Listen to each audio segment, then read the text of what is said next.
Welcome to podcast number 11 of our AI-generated news summary. Let's dive into the summaries of our top stories. Our next story is titled, How a Trump Win Could Unleash Dangerous AI. The federal government has begun overseeing and advising AI companies under an executive order that President Joe Biden issued in October 20. Biden's order addresses everything from using AI to improve veterans' healthcare to setting safeguards for AI's use in drug discovery. If Donald Trump wins the presidential election, the focus on artificial intelligence could change. Trump said he would ban the use of AI to censor the congressional Republicans say the requirement is a violation of the 1950 Defense Production Act.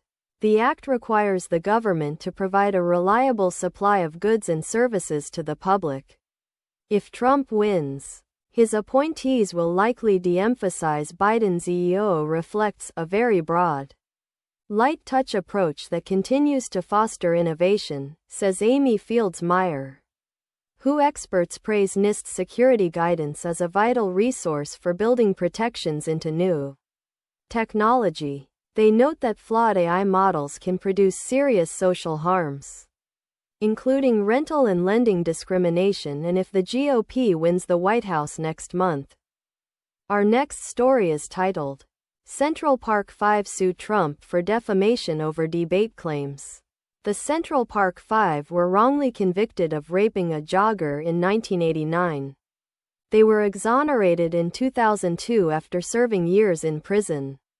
The lawsuit claims Trump defamed the men during a debate in September.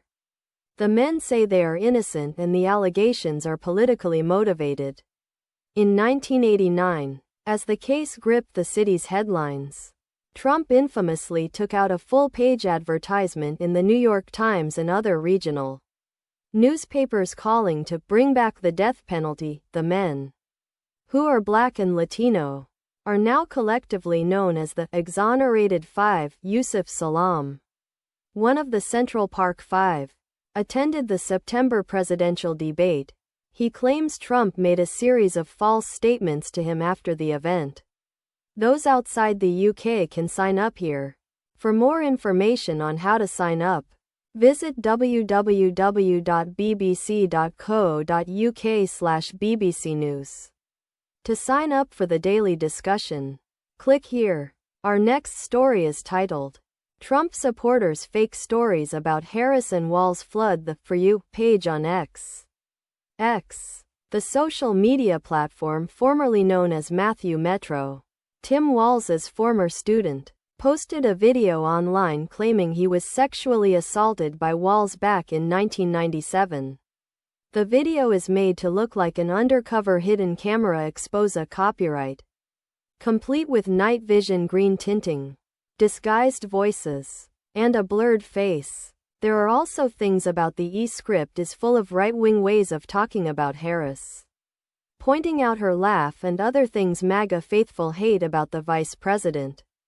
Even the visual elements are just clearly someone's basement right-wing website claims to have received a letter from a whistleblower. Megyn Kelly says she has spoken with a source who says the letter was never sent. The original account that first spread this nonsense was deactivated by whoever was running it sometime around October 18, according to a BBC fact-checker. The Trump campaign is also spreading fake news even in official campaign. Trump lied about FEMA and immigrants during a photo op in North Carolina. Our next story is titled, Donald Trump's Long Love for McDonald's Explained. Former President Donald Trump stopped at a McDonald's in Feasterville, Trevose, Pennsylvania on Sunday. The photo op was part of a years-long fascination Trump has with the fast food chain. Kamala Harris and her campaign have said she manned the register, the fry station, and the ice cream machine in an Alameda, Calif. McDonald's in 1983 during a summer while she was in college. Trump has repeatedly argued on the campaign trail, with scant evidence, that he likes McDonald's because of the standards of food preparation. In early 2023, Trump himself said the same thing to McDonald's staffers in East Palestine, Ohio. Jared Kushner wrote in his 2022 memoir that when his father-in-law contracted COVID-19, ordering in from the fast food chain signaled that he was on the way to recovery. In October 2023, during Donald Trump is a big fan of McDonald's. He has appeared in an ad for the fast food chain. Our next story is titled, Central Park 5 Feet members sue Donald Trump over debate comments. Members of the Central Park 5 file a defamation suit against former President Donald Trump. They accuse him of spreading false, misleading and defamatory statements. The 5 men, then teenagers, were accused of the violent rape of a female jogger in Central Park in 1989. Trump campaign spokesman. This is just another frivolous election interference lawsuit. The group sued New York City in 2003 and after a decade-long standstill, the lawsuit was settled for $41 million. But the city did not admit to any misconduct by its police department or prosecutors. The lawsuit was filed by a member of the Central Park 5 and Trump has not yet appeared in court. A spokesman says, the men's convictions were vacated in 2002 and they sued the city in 2003. But the case was never settled. The spokesman says, and the city has not admitted to any wrongdoing by police or prosecutors in the case. The case was settled in 2007 for a total of $40 million. Our next story is titled, What Would Donald Trump Do to the Economy? Donald Trump recently spoke to the Detroit Economic Club. He discussed his plans to impose high taxes on goods imported to the U.S. Trump pledged to set tariffs at 10% for items produced in most foreign countries. Several economic forecasters have tried to do this, and their results are pretty consistent. They show that the combination of Trump's policies would depress GDP and employment growth, raise inflation, and bust the budget, even if he enacted the smallest import duties he has talked about. The overall effective tariff rate would rise from 10% to 20%. Unlike a tax cut or a tariff hike, actions of this nature can't be fed. A confrontation between Trump and Powell would surely spook the financial markets. Trump might ultimately back down. But who knows? The budget deficit, for instance, has doubled as a percentage of GDP, raising questions about the long-term sustainability of the country's finances.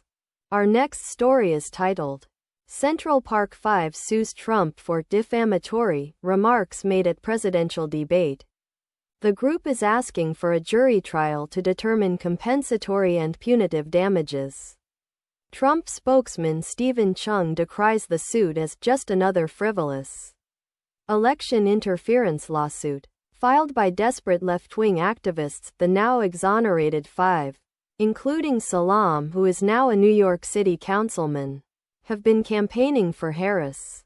In May 2023, a jury found Trump liable for sexually abusing advice columnist E. Jean Carroll and issued a $5 million judgment. Some of them spoke at the Democratic National Convention in August, calling out Trump for never apologizing for the 1996 assault in a Manhattan department store. A jury awarded $83.3 million to Carroll over Trump's continued social media attacks against her. Claims he sexually assaulted her in a 1996 department store in New York.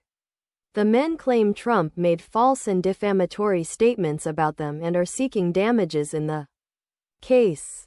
The group has been campaigning with Harris and has called for him to run for president in 2016. Our next story is titled, McDonald's is the latest election battleground for Trump and Harris. Former President Trump visited a McDonald's in Feasterville, Pennsylvania. On Sunday, he handed out fries at the drive-thru window for about 15 minutes. McDonald's has about 13,500 locations in the U.S. According to the company's latest annual filing, About 87% of U.S. households visited the chain at least once in the 12 months to June 30th. The company says.